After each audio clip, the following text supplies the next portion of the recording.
Well, folks, welcome to Canal Channel Jose. Today we're going to talk about replacing a battery. But before you start replacing a battery, because there's no power to your car, you want to check this. So one day you get up and you start going into your car and you try to turn it on and nothing happens. You try to start the radio, the dome light, nothing responds. But before you start assuming that is the battery, or you start taking the battery apart, you want to do this before anything else. So that way it gives you a clue if there's power or no power in the battery to the system.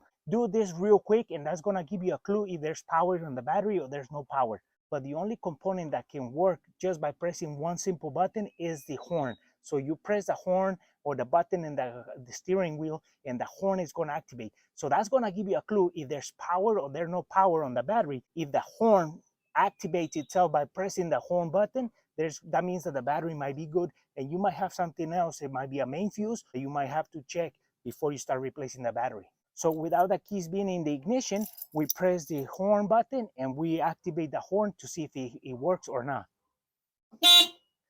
So now the horn works. That means that the battery has power to the system, but the other components are not getting power because it might be a blown main fuse or something is bad. So you want to check the other components before you start buying a battery. So now we're going to try the same thing on our GMC Sierra, and this is a newer model than our Tercel.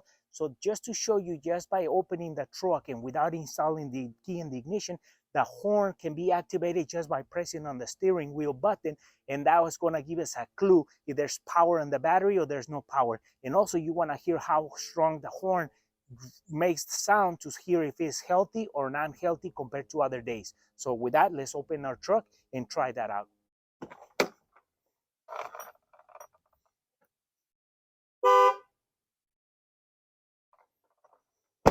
And well, folks, we wanted to expose this info that might be helpful to some of our viewers. And before you start replacing a battery, because there's no power to most of the equipment on your car, you want to check on the horn. If there's power to the horn, that might be that the battery is not the one causing this problem. It might be a main fuse or something else in the electrical side. So before you start replacing a battery that can cost you a couple $100s, you want to check the fuses, because you replace the battery and then you end up finding out that didn't solve the problem. Now you got to replace a fuse that was causing all these problems. So with that said, for folks who are watching our video, haven't subscribed to the channel, please subscribe. If you like your video, give us a thumbs up, share it, and we'll see you soon with more videos here in el canal, El Chano Jose.